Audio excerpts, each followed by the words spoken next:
From the center of the galaxy, live on a Monday afternoon, this is Force Center Show about Star Wars pop culture, the old adventure. Love yourself. I'll say it as fast as I can. I'm Ken Napzok. I'm Joseph Grimshaw, and I am enjoying Liberty. We're here for Star Wars Questions Live. We're happy you're all here. We got folks checking in like Dr. Addy is here, Detective McCarcel. Now, Detective McCarcel, not a real detective. Dr. Addy, a real doctor, a professor, a smart person here with us. Michael is really smart, too. Yes. ObiWan Kenobi. Actually, yes. Obi-Wan. Yeah.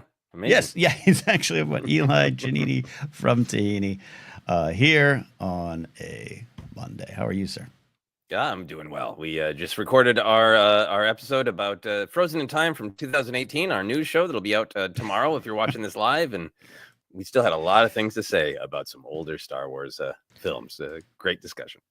Great discussion indeed. And that episode, like this episode, is brought to you by our shop on Fourth Wall. Check out our merch store. Pick up a t-shirt to help support the show and represent Force Center out in the galaxy. More items have been added. Pint glasses, coffee mugs, and more things on the way. Head over to forcecenter-shop.fourthwall.com, or you can click the description in the under this here video, and the link is in that description. Again, our Fourth Wall shop. We still have a Teal Public shop for right now, but we'll be moving everything over to Fourth Wall soon. So that is where we're at with that. Anything else on the docket, sir, before we dive into the questions? Just this important update. Obi-Wan Kenobi, not the actual Kenobi, but I am an actual attorney. We got doctors, we got lawyers, we got a society. That's the whole society. That's amazing. I want to do. Can I do an unapproved plug? Yeah. Yes. Friend of the show, Billy Patterson, Billy Business, a lot of you know from the Screen Junkies fandom days, fact checker on TV Fights after I left, and just a great all-around good dude and a Force Center friend and listener, is working really hard and is launching a new channel, is producing and co-hosting a show called Doug Defends with a real lawyer, Doug Ridley, who had appeared on Screen Junkies content back in the day. Now his own channel where he, as a lawyer, as a defense attorney, applies his knowledge and his understanding of the laws to pop culture fandom moments. And the first one is Doug Defends Anakin killing the younglings. And it's a great, full, robust, hour-long episode. But it's I'm going to a premiere party tonight before the channel launches. So, Obi-Wan, that might be for you. And Billy's working really hard. Shout out to you, Billy. I'll be there. Hey, as long as we're doing unapproved plugs, I got one that I would love to plug. So a friend of mine who is one of the stars of my film Dead Media, a great actor named Anna Sunberg, is in a short film that the team behind it is raising money for it. And it's all women filmmakers, and it's a fictional thriller of a short story or a short film. But a lot of it is inspired by working through the popularity of true crime and why women have gravitated to it and all of those kinds of great ideas.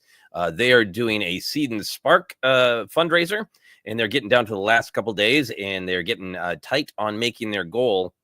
And I've been trying my best to help them out. So I'm putting a link to their funding page. And if nothing else, check out the video, because I think the team is really great and really smart. And if you have, $10, whatever, to help out some other filmmakers get a film started, please check it out. So there you go. It is in the description. Yeah, in the that's wonderful. I'm going to check that out as well. Yeah, no, I think that's valuable. Turns out women don't like true crime podcasts because they like murder. They just don't like being murdered. Big difference, and big reasons behind it. So yes, big difference. Anyway, thank you everyone for that plug. And with that, let's get into our question, huh, Ken? Let's do it. Yeah, as always, we take these questions from patrons on Patreon, and is being guessed in the chat. This comes to us from Dr. Addy, who also clarifies, not that kind of doctor. Well, there's lots of kinds of doctors. Yeah. Anyway, Dr. Addy brought us this question and says, greetings of Center crew. With Andor having recently wrapped, I feel there's a chance to discuss this topic. With the fleshing out of stories in recent years with the Disney Plus shows in particular, what moments or scenes or lines have been recontextualized for you? I'll let you think. Well, I go first. I've been watching and listening to all of the live-action Star Wars in timeline order recently, and having watched Kenobi a few weeks ago, a line from A New Hope hits different now. All these years, I thought Uncle Owen was just being a bit of a curmudgeon, not wanting to let Luke go to the academy. But now with the context of the events of Kenobi, I feel like maybe Owen is doing it to protect Luke from being discovered for his gifts. Maybe this is something others already realized, but it just hit for me. Any recontextualized moments for you all? Love the show, and thank you as always for your time and insight and passion for this galaxy far, far away. Take care. Thank you, Dr. Addy. I continue to love that people ask us great nuanced questions, and then I try to find a way to make that the thumbnail in 10 words or less. But lots to discuss here. Ken, I just want to start by discussing a little bit of Dr. Addy's recontextualized view of Uncle Owen. Does Uncle Owen's behavior in the first Star Wars film, is it recontextualized for you from the Kenobi show? Yeah, in a way, I really agree with what Addy's saying here. I think you can apply that coat of paint to the situation now, right? I think there's a lot of things to look at the Uncle Owen and Aunt Beru. I still think it's a crusty fear that's at the center of what Owen's talking about in A New Hope, and it's still a lot about, the best way to be protected is maybe just don't get involved. None of this matters. Fueling we're far away from it all, but there's definitely great intention behind what they are doing with Luke, as we've, I think we've always known it, but seeing it play out on Kenobi, seeing Beru pull a shotgun out and be like, "Yeah, it's us, sport. We're doing this." That makes me. I don't know if it recontextualized Aunt Beru for me, but I loved that addition and how they played that. But the fact that Owen has this kind of in a series that's very much about found family, one of the key parts to many Star Wars stories, but have Owen kind of be like, he's mine too, Kenobi, and making the actual effort to protect him. This tracks for me a bit here with what Addy's saying. Yeah, no, there's and people are already popping off in the comments in a good way about all of the Kenobi recontextualization. One of them is definitely that, before they sadly got turned into terrifying, upsetting skeletons, that Owen Beru put up a fight. That space Cuisinart that she's using got thrown at a stormtrooper is one of the recontextualizations for me.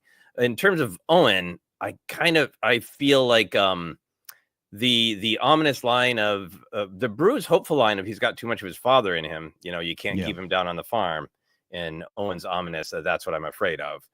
That's always kind of landed with me of he isn't just being a massive controlling curmudgeon who doesn't want his child to leave the farm, but that there's something extra there for him. Yeah. But I love how much Kenobi absolutely underlined that and in a way sort of validated the way that I read that line of like, yeah, it isn't just if Owen had also adopted Biggs, I kind of think Owen would be like, yeah, don't get involved, stay here where it's safe.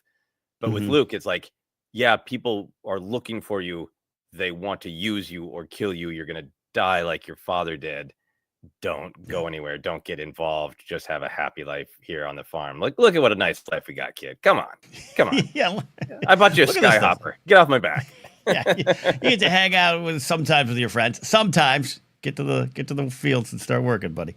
Yeah, I agree with that there. Yeah, no, I love that you highlighted that line. It is present from 1977 on. Yeah, that's what I'm afraid of. What was he afraid of is maybe changed over the years in terms of just, even the story Lucas was telling. But I love that line. I think it is so laced in Lucas's. People like to talk about Tatooine as Modesto.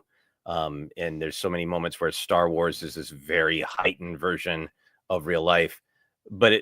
But with that great Kenobi line, when Luke says it's all so far away from here, and Kenobi says, that's your uncle talking, I do feel like there is a lot laced into it that is Lucas's own relationship with his parents. You're like, why do you want to run off to big cities and be a filmmaker? Can't you just stay in town and have this, small, good life with friends?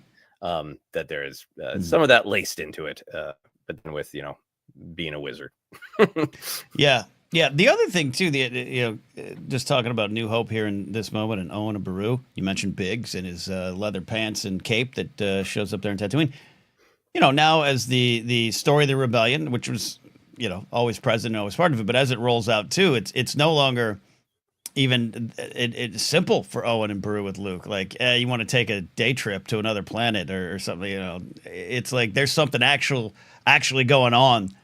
They're probably reading the news reports too of what happened on Aldhani. What's this going on? Who's doing what now? So now it's you know, it has merit to you need to stay here because something brewing. Something's brewing here. And now Ben wants you to get involved. Oh no, you know you're not going to no protest at City Hall. Absolutely not. Yeah, exactly. A lot of great comments in the chat. Here's one that I'll highlight because of my Kenobi bias. Detective Michael McCarslow says, "And while we're at it, justice for Kenobi. He was only ever doing his best." I agree with that. I think there's a lot of nuance to Kenobi, but I think he did a great job. Made some mistakes, but we all do. Yeah. Also, I was going to highlight Joel Sunberg. I think the Kenobi Show really confirmed that Luke was very much loved and raised by two wonderful people in Owen and Beru, who are Luke's real parents. Yeah, I think the show does a great job in explaining that. Yeah, and I think the show is not recontextualizing. Well, I guess it does recontextualize A New Hope for me in a way. I never got a lack of love from A New Hope. I got, Owen and Beru around me, my own parents, like, I know you love me, but bleep and let me go. Because this is not it. You are holding on too tight. But I always bothered by the Rise of Skywalker criticisms that Rey went and visited a place where Luke was miserable. Like, no, that's a place where Luke was loved, where Luke had a family, where Luke had friends. And then he got to be a teen and an adult, and it was time for him to leave. And his loving parents held him too tight because they were afraid. And to be fair, it sounds like Beru would have given him some money and said, send me a space postcard every once in a while and get the hell out of here, kid, and go live your destiny. And it was Owen. So I shouldn't say parents. I should say Owen. So I love that Rey visits a place where Luke had what she didn't, Yeah. Oh yeah. We're here through 1 o'clock today, and I don't have enough energy on a Monday to start a Rise discussion, but especially that ending moment of that was really interpreted weirdly in some spots, I will say. But yeah, I like when she's down there looking at the table. As Star Wars fans, we're like, oh yeah, we remember, I get it. But as a character, she's, to me, like, this is where it started. This is where his story started. The story I'm continuing. The story I'm part of. And I think she was feeling that love there too. I always took it as that. And I'm glad you highlighted that thing. Well, do you want to take some comments, or do you want to share any of your own favorite recontextualizations? Yeah, I'll throw out a couple of mine that I think this question begs us to dig a little deeper on what characters might have meant, and it's fun. It's all done with in that spirit of now that we know more of the story. I think that's great. But I also just love some of the moments that you can never watch again the same. I've highlighted it for years, but a friend of the show, Madeline Rue, has that short story Eclipse, and the first from a certain point of view story. I know those anthologies are canon adjacent, soft canon. It doesn't matter to me. That's one of my favorite pieces of Star Wars storytelling. The final moments of Brea and Bail, and it's heartbreaking and it's tear-inducing, and it took a great moment of a great Star Wars moment of the planet blows up and we're focused on Leia as we should be, and her father's grip on her shoulder is discussed later on in Claudia Gray book, but that blip of a moment now has just an absolute layer of even more personal tragedy. So that I love little moments like that. Clone Wars season 7 has Ahsoka around the corner, and I love the sync up of super cuts of that. That's more surface level, I think, than what Addie's getting at, but I love a lot of those little moments too. Yeah, but also just the idea that Kenobi knew that talking to Ahsoka during Anakin's tumultuous times in Revenge of the Sith would have perhaps helped ground him. Perhaps. Yeah. Yeah. I think Palpatine's claws were in too deep, but it's a fun what if that's sort of presented by that recontextualization in there. The Kenobi Show, I think, is going to come up a lot because I think there's a lot of great stuff in the Kenobi Show. I used for the thumbnail that's shot from the first Star Wars film of Luke absent-mindedly playing with his T-16 Skyhopper toy. So great, even in the original film, of like, he's got a Ford Fairmont and he has a Hot Wheels car of the Ford Fairmont because he loves it so much. It's a great detail from the first film. And I know for some people it's like, okay, let's give everything too much meaning or explain where every little thing in the background came from. But I so love the arc in the Kenobi show where Kenobi realizes, like, okay, I can't leave my whole life with fear. I need to back off and let this young man be a young man and grow to be a person and not just this goal I need to protect. But he also needs to dream of a larger world. So I'm going to give him this toy that lets him dream of a larger world, that lets him dream of the kind of adventure and excitement that is out there waiting for him. I love that, and that it works. He still got that toy all those years later is so great. Yeah. You said something there too, because there's so much depth to the photo you shared on a thumbnail and what you talk about, and how there are some things that, this is an explanation, but I always think the artists behind them have more intentions when it's that. There's little clips, there's cameos, there's, hey, you recognize that. I get that. But even something as simple as Solo getting his DL-44 from Beckett, and it's a fun moment in the film for us. Some folks, we didn't ask for this. I get that, but I think when you really dig into the stories, it now that blaster means a lot more to me. Han walking into the cantina, we don't see it, but Han walking into the cantina in Mos Eisley, whether Greedo shoots first, second, third, or McClunky, I don't care. But now I know. Anytime Han Solo is saying, I'm Han Solo, Captain Millennium Falcon, I know what that identity means to him. I know how he formed it now. I know that everything is a piece in the costume he's wearing that is constantly on his, covering his heart and soul, because his heart and soul might constantly be pulling him in a different direction. And it all has deeper meaning to me now as a Solo fan versus, that's how he got his blaster. There's that level, and it scratches that itch, and I get it if that's not something you want to see all the time. But I think when you engage with the artists that are presenting a Force-Center theme, you do find that kind of stuff. And Luke playing with a toy has a lot more meaning now because they're building back from it. He's dreaming of this exciting life, and then it sets him off on his whole journey of adventure, excitement, playing with T-16 Skyhoppers. Jedi craves not these things. Solo is big, I think. The Solo film and The Force Awakens kind of working together with everything we already knew about Han to really paint this solid portrait that always existed in the original trilogy, but made it even more, I think, solid and deep and meaningful, of a guy who's kind of a sweetheart who wants to look out for the little guy at heart, but has learned all these hard lessons of, I got to look out for number one, and it's trying to wear that, this is the way to survive, is to look out for number one and to not claim I don't care about anybody else. And obviously it's baked into the first film, as he cares about Luke. Hey, you're pretty good at fight. Why don't you come with us? But I think one of the moments of just sitting and watching the original trilogy hits me the most is when he's got that large container of money. Clearly the rebellion gave him the largest bills they could find. It's when he's loading up his treasure that he got for helping to save Princess Leia, and has I know what I'm doing to Chewie. Chewie's absolutely this is Enfys Nest all over again, and you know, taking the money and claiming you don't care, and this young vulnerable person who's doing the right thing that you could help out, Do you know, this is definitely not as deep as we're even discussing here today, but do you look at that money that Han's got and be like, is that Take Homa's money, or is that Luthen's money? Is that left over from Aldani?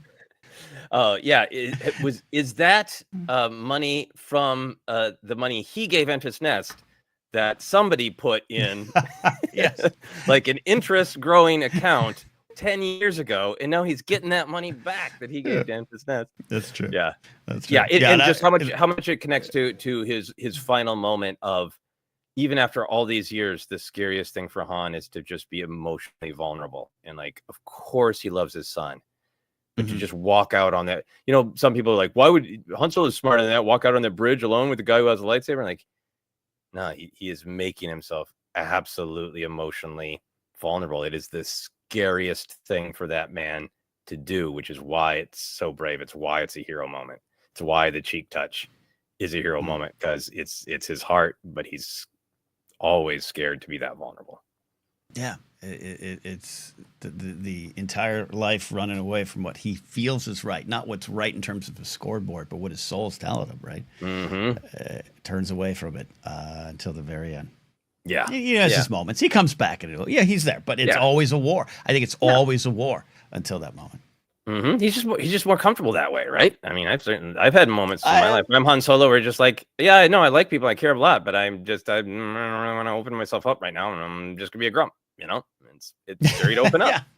Yeah, you might get hurt, but yeah. Anyways, yeah. So that's some of the moments. We got some other comments here. I'm trying to think of running the gamut of surface to deeper things here, but we got some stuff from ObiWan Kenobi, also from the Kenobi Show. I think Leia's excited response to hearing the name Ben Kenobi has a lot more behind it now. Yes, it is also one of my favorite little moments because I still out in the wild get those. Again, we always say it's subjective. Tomorrow, as we always like to do on this live show, we preview tomorrow news show. We have a long conversation about subjectiveness and as it relates to Luke Skywalker and Last Jedi and all that kind of stuff. But I get those Kenobi show. Kenobi didn't leave Tatooine, and he never talked to Leia. Like, well, what if he did? And also, what about this moment in the film? She has a reaction to it. They're building back from that, and it means a lot to me, that moment now.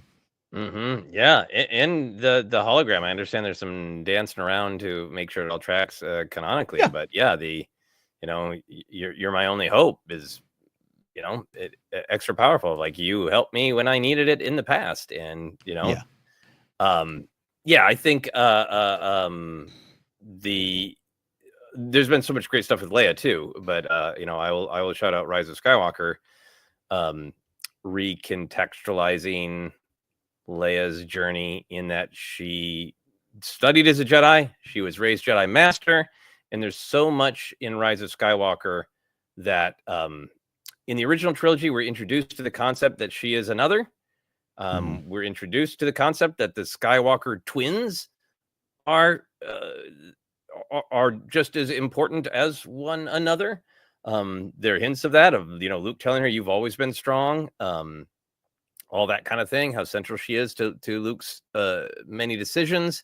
We get to see Leia use the Force in The Last Jedi, but I think Rise of Skywalker cemented this is the story of the Skywalker twins, and they are just as important as one another in saving the galaxy. And then I think the Kenobi Show took that baton and ran with it, and literally put those words in Bale's mouth of, she's just as important, and it. So I think really taking, it's kind of recontextualizing, but it's taking the hint of like, if Luke died, we got a backup picture in Leia, taking it from that more minimal version that one could interpret from the original trilogy to, no, she is his equal in every way. Yeah.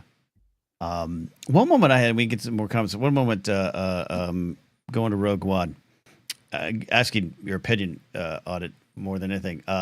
As we're in this post-Andor world, the moment where Mothma and Bale are like having the whispered conversation, and Mothma's like, "Hey, you got that friend? You got that friend?" Friend, the Jedi is a fun. Yeah, it's a fun moment in the film, and it's got the big connections. But now, 2 seasons of Andor, 5 years of from the start of that show to where we are in Rogue One, knowing that the fight was about more than just let's bring in a Jedi, right? Like it's about us, it's about the politics, it's about that, it's about the ground level, as we know what the show does. Though, as we discussed, the Force is present in the show there, season 2. It makes me like that moment even more, and adds more of a, if an emergency break glass, this is here, Bale. We got it. Like, we could use them, and I think it adds a little more urgency to what Leia has to do with that mission. Yeah, no, I really like that too, because that is Mothma's line: is regardless what the council voted this time, war is coming, and yes, it is. I think break glass for Kenobi is Yeah. is great. Yeah, and that is a recontextualization because it wasn't just like, oh, Leia's mission was to bring him the plans. She was already on a mission to enlist his general help for the rebellion. Of we need as much help as we can get, and you're a wise Jedi general. And then it turns into an emergency from Rogue One of like, well, crap. Leia ended up with the baton. Leia ended up with the plans. Yep. Got to take them somewhere. Take them to Kenobi, which is, and then the Kenobi television show, Leia's amount of trust of like, he saved me from impossible odds. He will get these plans where they need to go. Yeah. Yep. No, love that stuff. Love that stuff. Cool. Thank you. Asked and answered, sir. I appreciate it. I want to grab a couple of the thoughts from the chat. Yes, let's do that. Joel Davis, the generous super chat. We appreciate that. For me, says Joel, Andor, Rogue One, and Kenobi are the 3 Disney era projects that I think of retroactively changed my perspective on of the OG 6 films the most. Yeah, those shows, by design in a lot of ways, it's playing in that sandbox of that era. But, for me, as I said earlier, it usually builds back from the things we've already seen. That's why we have the phrase emotional canon. It's that through line of what's the why behind the stories we watched and what can we do to explore the why even more. Yeah, no, absolutely. I think all the great storytelling with Anakin, Vader in Kenobi and in Ahsoka. I don't think they're reinventing anything, but they're having elbow room to focus on things that the films don't necessarily have time to always focus on. I love the Anakin Vader story in Kenobi. We know he's motivated by fear and anger, but on his relationship with Kenobi and his sort of the way he's trapped in the Sith system of constantly prove yourself and you're never going to be worthy enough for Sith daddy, but constantly prove yourself. Just how much Anakin and Vader are driven by this ego of like really, really, really, really powerful, really, really, really talented, and then haunted by the fear of what if that is still not enough? Like that's there in the prequels. It's, promising that he will become more powerful than any Jedi and powerful enough to stop death, but just like can't even beat Kenobi in a sparring session. Yeah. Because I'm so obsessed with victory and just that, like how much that's just eating him up. That just he wants to beat Kenobi to prove he's the best. How that specific ego ties into everything else is, I thought, a great fleshing out. Not a recontextualization. It doesn't change who he is, but it adds nuance to focus on that.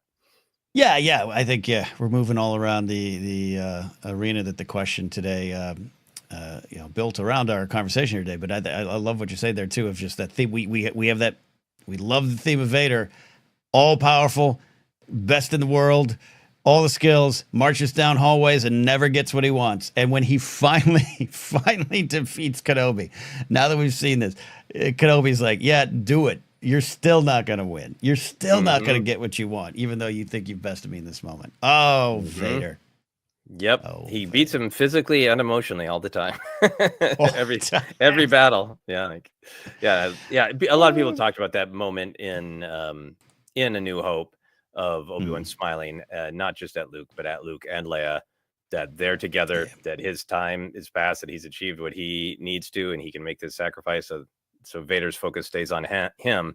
And so that moment is beautiful. And I love it that, Vader thinks he finally beat Kenobi, and then like, when he disappeared, the hell, that's got to eat at him, right? He's in there. He's talking big in front of Tarkin about it. Day has seen the end of Kenobi, but he's going like, the hell happened to him? What did he pull? What don't I know? Is he behind me right now? Like the amount of paranoia he has to have about where the hell does body go? It's so great. I would even love if I do not think this is real, but I would love if that even the run, Luke, run is Vader's like, did I hear something? Was that him? It's like, what's going on? Something in my soul.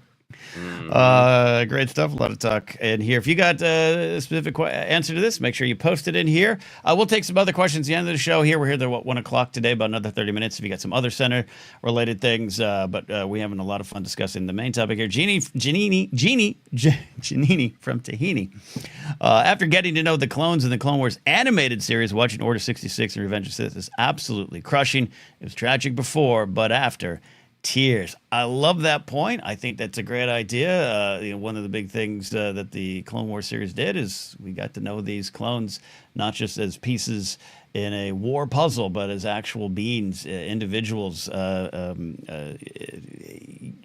Order 66, rightfully, in a lot of ways, we focus on the Jedi and supercut of all the Jedi deaths. But what a tragedy to know that they had no real choice in general. These clones killed their friends. Sad. Mm-hmm. Yeah. Ken, just so you know, my internet is stuttering a little bit. So if I suddenly don't respond or stony faced, it's because my internet is acting up. All fair. Ken makes a great point. I'm like, yeah, I don't want to. Yeah. That's all right. We after 11 years, I know I don't make all the great ones. It's fine. No. Thank you, Genie. You know what? Clone Wars episode has been recontextualized by the modern series for me. The one where we meet Bo-Katan. And she's a vicious murderer. But she goes up against Ahsoka. And just like that great kind of Star Wars story of, even if you've made some really horrible decisions, you can make better decisions. It's that one-off episode where they've enslaved this community, this village. Her and the rest of the Death Watch team. And to know that, like, at some point, then Ahsoka and her got so far past that first meeting where Bo-Katan tried to kill her, and Ahsoka had to defend her and free people that she was brutally torturing, really. That then years later, Bo-Katan's the only one who has Ahsoka on speed dial to know. Yes. Like Ahsoka's keeping Bo-Katan up to date on, like, well, this is what I'm working on. This is the planet where you can find me if anybody needs me. It's a hell of a beginning of that journey for Bo-Katan. Yeah, fascinating. I'm waiting until we get the complete recontextualization of Corky. That'll happen one day. Great pull there. We got Cameron Stewart here. Sorry if this one has been mentioned, but I love how we've now seen Obi-Wan and Ahsoka both split half of Vader's mask, whereas only Luke could remove the entire thing. Love how that has come together. Yeah, something that I don't think has been explained, right? Of all the interviews out there that these creators give, and Filoni loves to play coy, but I don't think I can recall anyone saying, yes, we did this, but it tracks, works, and I think it's intentional, and I absolutely think of it now when I watch Return of the Jedi. Yeah, no, and that yes, the people who meant a lot to him, Ahsoka and Kenobi, were able to crack the mask and get a moment of intimacy, if not lack of a better thing. I mean, he's not paused really at all with Ahsoka. But that it is Vader who wants the mask off before other people had to crack it to get sight of the real man, and then he wants it off is beautiful. Yeah, absolutely. Love that. Other great ones here. Sorry, not going to delete the comment. Going to move it. ObiWan Kenobi, kind of a smaller one, but I love how the comics made it clear the Rogue Squadron is named to honor the fallen heroes of Rogue One, who made it possible for Luke to make the shot on the Death Star. Yeah, agree with that. Zeb Sineska, part of a tribute. A tribute band. This one just popped in. We'll keep going back to ones we started earlier, but Hadoga says learning more of the Sand people in Book of Boba Fett was grand stuff. They worked for the Deaf Actor for realistic sign language too. Chef's kiss to quality work. Yeah, I think starting with just that little taste in the Mandalorian episode in the first season of Din Djarin, understanding that you have respect for them, communicate with them. And then, going even deeper with Book of Boba Fett and really, in the past, they particularly in Attack of the Clones, which I love. I think they were attached to movie tropes about indigenous cultures from old Westerns. And Book of Boba Fett took the time to respect them as a varied indigenous culture that detail being pushed off of their land, and some of them handle it in different groups, handle it in different ways. Some got aggressive, some hide, But talking about it as like, yes, not not the vicious animals they're described as from the perspective of the Lars family, but is part of a cycle. You can say it from Klieg. Klieg Lars. Klieg Lars. Yeah, no, I love that. Yeah, you made me think. I don't want to go off the rails onto a other center conversation, but one of my favorite movies is Michael Mann's Last Mohicans, and just one of the things through that is this has happened to the peoples of this land, and some of the elders are talking about what is the best way to deal with it. It has happened. This wound is here, and there's Magua represents one way. The tribes that that they go seek out the advice from, the Sashem, like they have a different view of it. Like it to see that show up in that Star Wars conversation around the Tuscans, fascinating depth to it. Yeah, I want to grab a couple of comments on this topic. Not to discredit a Book of Boba Fett, says ObiWan Kenobi, but the Kenobi novel also did a lot to respect the Tuscans. Yes, I really enjoyed that Kenobi novel, and that it was one of the many reasons why. It was very much a culture with a perspective, not villains. Dennis Gill says the depiction of the Tusken Raiders was supposed to be like the Searchers. Yeah, I watched that movie a couple of years ago. It's got one of the greatest indoor to outdoor shots in all of cinema. But even the Searchers, I think, was a little bit more respectful than what ended up in Attack the Clones. And again, I kind of feel like the ethos of Star Wars is to always treat people with respect. And every once in a while, it sort of slips into, but we don't quite have room, and we're building off of cinema from the 30s, 40s, 50s, and sometimes we accidentally update that baggage of that era while paying tribute to what we love about the wonderful cinema of the 30s, 50s, and 30s, 40s, and 50s. And I feel like the Tuscans in Attack the Clones, which is my favorite of the prequels, so I'm not bashing it, did kind of slip a little bit in its depiction, even though you can watch it and just say, yes, that's Klieg's perspective, because he's locked in this destructive back and forth conflict with them. So we understand that it is from a character's perspective, but there isn't even a hint of letting them, be a culture with a perspective in that film. And I think that's why it means a lot to me in Book of Boba Fett, Mandalorian, and the Kenobi novel. Yeah, it's all there. A lot of stuff coming in here. Thank you all. I want this is a smaller one, but Jay from Nowhere is in my brain here. Incredible cross sections recontextualize the Millennium Falcon turrets. Yes, I was. It's not even that did it for me, but I was late in my Star Wars love and life when I finally understood the Falcon turrets and where they were and how you got into them and what you were facing up and down and not out. Spent a lot of time in my youth going, how do those work? And I didn't have access. I didn't make the trip to B. Dalton or Walden Books to get that cross sections over the years. And so even something like Force Awakens and later even Rise of Skywalker, I'm saying this late in the game, I finally had this like, oh, got it. I think I finally understand how they work. I'm not sure I entirely do, so I'll have to look at that. I think I do, but maybe I'm wrong. I'll look at the cross section. Maybe. So Jay for Nowhere, I appreciate that. You see me. You see me. You have any others that you would like to grab, Ken? Yeah, Amaranth has a great one here. Mando and Book of Boba Fett really changed your understanding of what it is to be Mandalorian. It's not a race or one creed. I think if Boba wanted to identify as such, he should absolutely be allowed.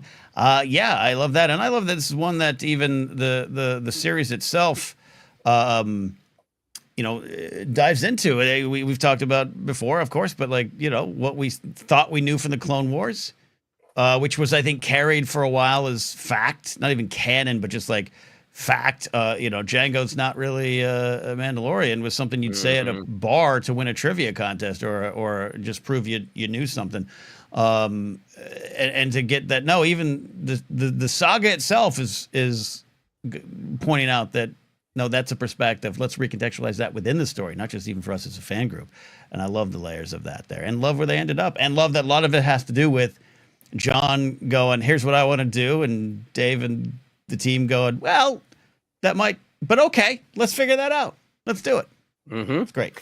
And I love that it recontextualizes Olmec's line, the Mandalorian in the Clone Wars, who is himself a traitor, Yes. but a sort of allegedly high-class posh guy in society who looks down on Jango Fett and probably looks down on the idea of Mandalorians as a creed and like, no. So that line that for a long time people was like, remember they said in Clone Wars, like, no, this dude with a biased perspective said that, makes it even more interesting. I mean, there's that old sort of trope in big science fiction, space fantasy world building that, Captain Kirk runs into a planet and they're all aligned. And like, I think the Mandalorian story is a great example of when you have a little bit more elbow room, you can be more nuanced. It isn't just one planet. It's, it's a planet with lots of perspectives.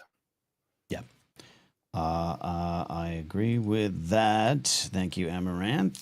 Dennis Gill has this one here. Are we ever going to have Darth Vader get an apprentice in the canon? Which, keeping in the realm of our question, would recontextualize some conversations with some of the other characters, I think.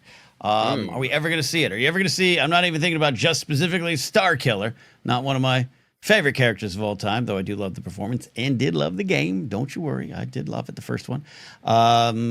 But yeah, I don't think we're going to get, and we're covering so much Vader ground in the comics and have, and maybe will again, but I don't know if we'll see it. And I, for some reason, like that Vader wouldn't, that he's seeking, the apprentice he's seeking is his son.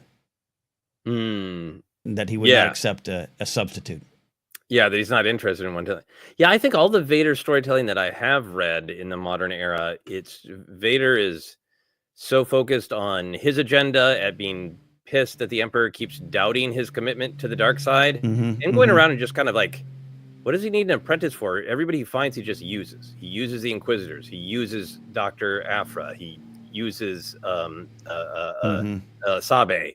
That he's just like I grab who I need and I take them and I use them, and what do I want an upstart on my heels for?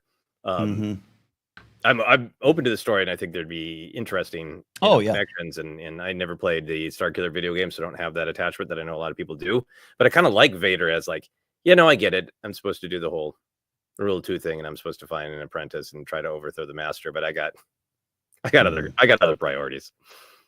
Until Luke, and I just there's something in Michael McCarcel saying he has the Inquisitors. He maybe has that itch scratch, but it's just also like that. Vader's just he's such a lone wolf at this point. He's so lonely and sad. He just wants to stew. He wouldn't want to talk to anyone. He wouldn't want to share his knowledge. I think he couldn't be bothered. Recontextualizing that the Rise of Kylo Ren, no, not Rise of Shadow of Vader, I think it is the Kylo Ren comic that's running right now. Legacy of Vader. Or whatever. Legacy of Vader. Thank you. I have them and I've read them, and I can't remember the titles. But does it portray Vinay as just like an annoying fanboy that Vader has to live with? So I wonder if he's like, I get that at home. I don't need that from an apprentice. I'm good. Yeah. Absolutely. Yeah. Dennis is right. Dooku is the worst offender of the rule too. Ventress, Savage, recruiting Voss. Yeah, he's got his own rules. Yeah, Vader just. And he wanted done with Palpatine. I mean, come on. Yeah. Indeed. About 15 minutes left of the show. We got another center question towards the end. We got another comment here from Amaranth. A reminder that things might have been different if Qui-Gon had mentored Anakin instead, but not as much as people think. Mistakes were made all around, but Anakin made his choices, not all on Kenobi. That, of course, one of the main thrusts behind the Kenobi series and the great moments that we celebrate on a mysterious stabby rock planet of Anakin kind of Vader, I'll say, talking to Kenobi.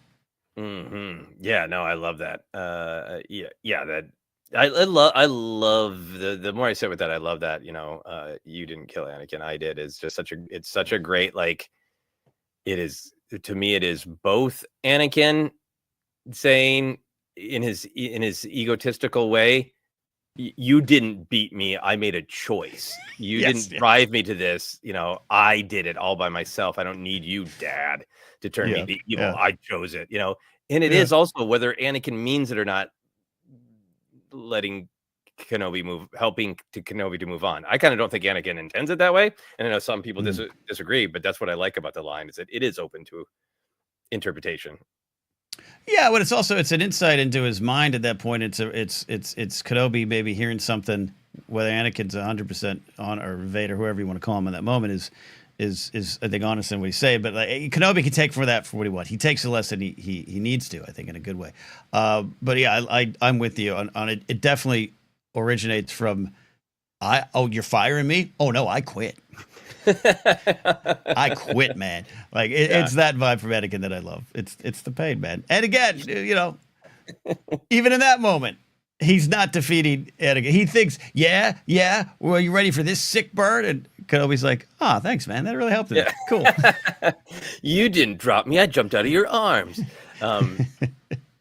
One big recontextualization, arguably, I wanted to ask you about is the idea that's always been there in Star Wars, but made very concrete in perspective in the Ahsoka television show, that everyone has the Force, that some people are more naturally adept at training and using it, but everybody has it to some degree. Does that change any other moments in Star Wars storytelling for you when you look at them through that lens? It doesn't necessarily in the way of like, Han was tapping into the Force and didn't know it or that kind of stuff. But it definitely has changed my understanding of the Force, as that's just become something we've talked about more and engaged with more. Pulled old Lucas quotes about, everyone can shoot a basketball, just some are naturally better, all those kind of things. Like, it's helped me have a different understanding, where I think I grew up with, these anointed knights, these sword in the stone kind of picked by destiny heroes have this. Everyone else doesn't, though the rebels clearly believe it. Imperials don't. Like, it's broadened my understanding of it, and I think my favorite example of it is just kind of Finn along the way, and having I'm so open to the other conversations about what you could have done with the Finn character, but what they did do, the story of connection is you discussed with us years ago. We did that episode now because Rise of Skywalker was 6 years ago. Crap. But just that feeling, man, that feeling is the Force. That voice you hear, that little thing of this isn't right, or this is what you should do, and that means, even with what we saw with Andor, like it's not heavy on the Force, but it shows that it's still there, even though it's buried during this time and people don't even remember the Jedi as much already. Like the Force persists. Yeah, I think for me, I like thinking of the Force, its many forms and possible metaphors as intuition. And I don't think Han Solo or Lando have the patience or the worldview to sit and meditate. But I also like the idea, like, maybe some of that luck is the way they manifest a connection to something larger than themselves. This is a fun joke from Cameron. Han used the Force to sense Greedo about to shoot and jerk his neck sideways. But yeah, truth. Luck. Yeah, and I mean, Andor, I think it's so much about his choices, but I also like his line about the only thing special about me is luck, and I'm running out of it. And like, how much are you listening to your intuition? Which is different than I'm going to study and train and I'm going to lift a rock with my mind, but just intuition. Love that. The Force finds a way. It is Jurassic World season.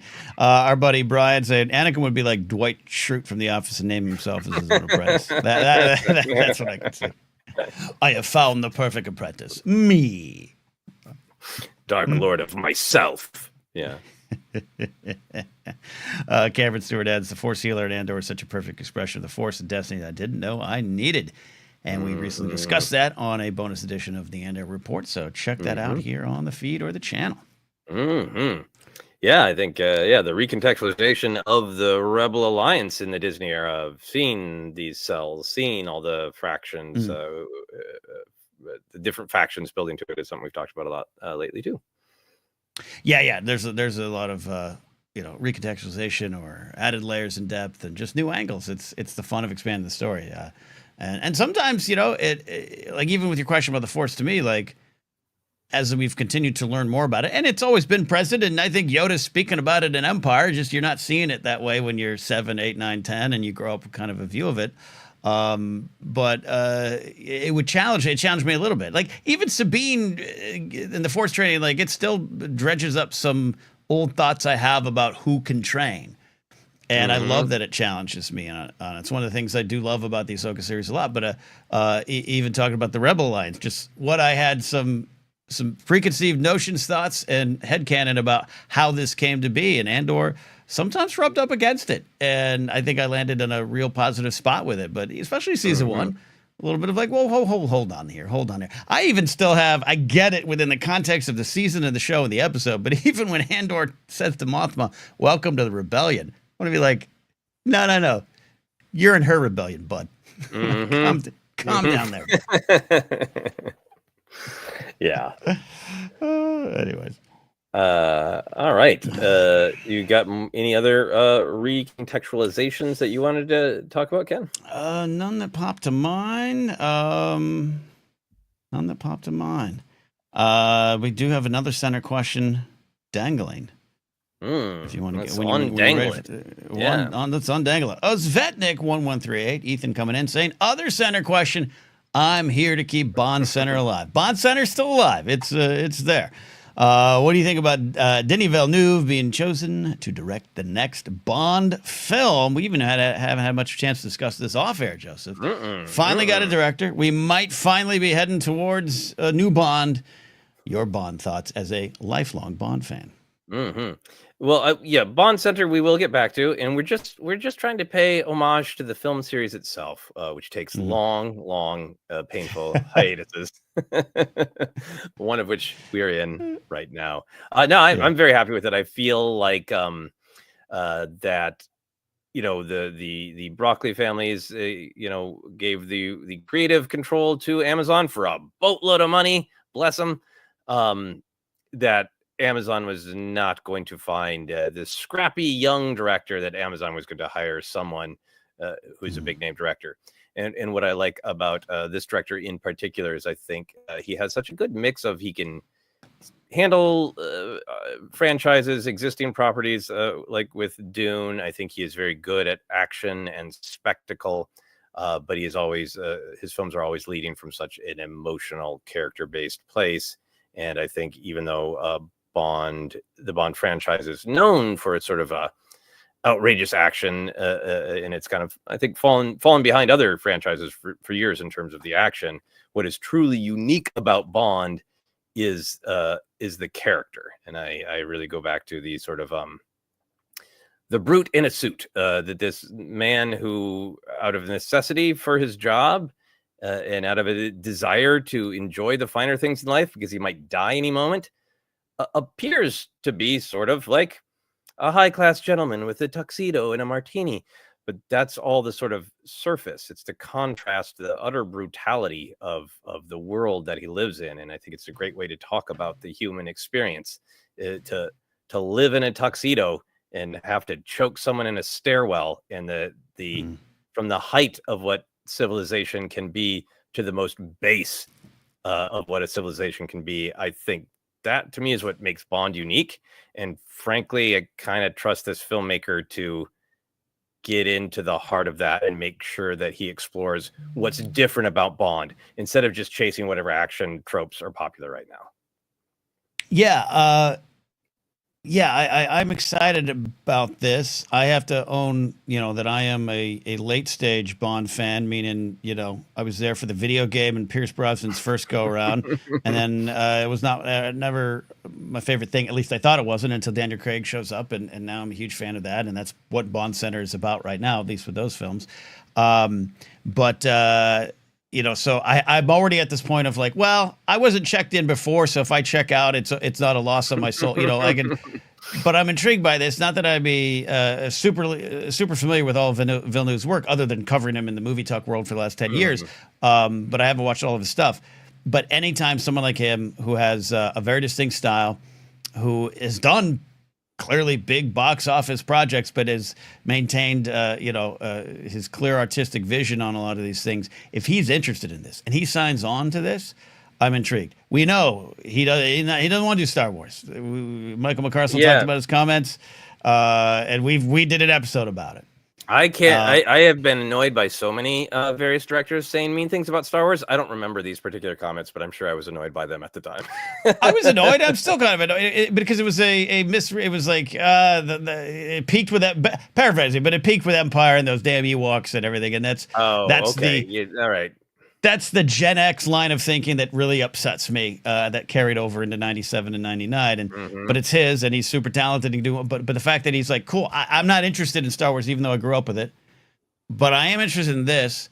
I just rewatched for I don't know fourth, fifth time Barbie, and you look at Greta Gerwig signs onto that, and it's like you're signing on to a toy picture. Like, what are you doing here? And then she brings her vision along with Noah Baumbach as the writer, with co-writer with it, like, and they just absolutely bring themselves to this big studio project. It's still possible, even though a lot of movies are hard to pull off. I know in this modern IP age, she was attracted to the project, and I trust her as an artist. I trust him as an artist to play around in the world of Bond. Yeah, and he's gotta have his eyes open about the potential battles for control of the film with the old school powerhouse producers attached, and I mean, Jeff Bezos is a Bond villain from the original Fleming novels. He is. And that's you're making a James Bond movie for a Bond villain. In my opinion, he's got to be walking in pretty clear-eyed about that. Yep, indeed. And I know there's the rumors of Tom Holland and this. And I always say Daniel Craig was absolutely destroyed before he 1 second of film showed. Oh yeah, it was showed to the public. So I don't worry about casting rumors so much as they'll know the right choice. They'll make it. Mm-hmm. Yeah, and Dr. Professor is saying he doesn't have Final Cut. Interesting to see how it goes. Yeah, so that means he cares enough that he's gonna battle it out. And people are having some fun discussions about getting the goofier side of Bond back. Like I kind of feel the same way about Bond that I do with Star Wars. It does shift in tone sometimes, and I like all of them. I like the outrageous Roger Moore films, and I like the more grounded Timothy Dalton films and the Daniel Craig films. I like them all. Osvetnik 1138 says, I'd like to see some gadgets again, like exploding pen, laser watch kind of gadgets. Dania said he'd been a fan for a long time. I hope he'd bring some of that back. I think you can really do some fun stuff with gadgets. Fleming was kind of he loved fantasy. He wrote Chitty Chitty Bang Bang, and part of his job in World War II was coming up with insane bonkers plans, and that's where like the gadgets in the novels to us nowadays feel like, oh, you hit a knife in a briefcase. Was it Tuesday? Everybody does that, but they were kind of outrageous for the time, and I think it's just a matter of figuring out the gadgets that feel not like wacky but like clever. Like that's so clever it's almost weird that you would pack a weapon into this object in this way, and I think it's a really fun challenge, the gadgets. Yeah, I could see exploding pen again. I love it. Yeah. But we'll see. I'm such a fan of the Craig Bond, so we'll see where we go from here. But that's it for today. And yeah, Bond Center, which was on our Patreon page. If you signed up, you can still get you did the first 2 films, right? Yep, we did the first Casino 2. Royale. Yep. Of the Craig films. Yep. So they're there for you all there if you want. But that's it. Let us wrap it up here. Any final thoughts from you, sir, as we bring it home? No, other than this is getting me really excited to talk. Maybe we can do a James Bond stream, because I'm loving hearing different people's opinions about Connery's shorts, gadgets. Matthew Stokes. This is a fascinating conversation to be had in the future about. I'll just throw this up real quick. The Craig films were about Bond, not Bond's escapades. That was a focus shift I did not like. I have many opinions about that I will tease for the future when we cover The Bond Awakens. This is Hadoka says. Thank you, guys. There we go. All right. Hey, If you're kind of new, you're looking for us on other spots, you can find us on social media at Force Center Pod. We have an Instagram page, a YouTube page here. You're watching. If you are, like it, subscribe, hit the notification bell, leave a nice comment later. But we're also a podcast at heart. You can find our podcast wherever you find your podcast. Just search, you'll find us. On Sundays, we release podcast only audio of our Databank Brawl episodes from 2016 to 2020. We're replaying them.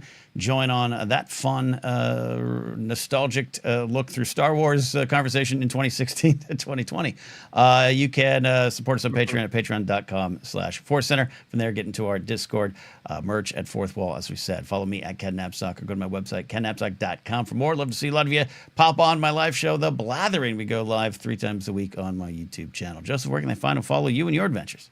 Yeah, you can follow me on Blue Sky and Instagram, and Facebook forced me to have my page become professional. So, hey, find me on Facebook as well. I have plugged my own stuff many times here, so I'll put it in the chat one more time.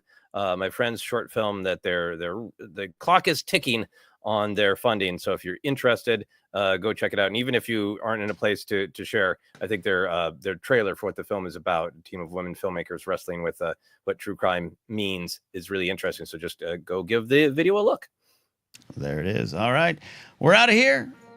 See you on the new show tomorrow. We dive into Gareth Edwards' comments, Mark Hamill's comments, and a lot more. We'll see you next time here on Force Center.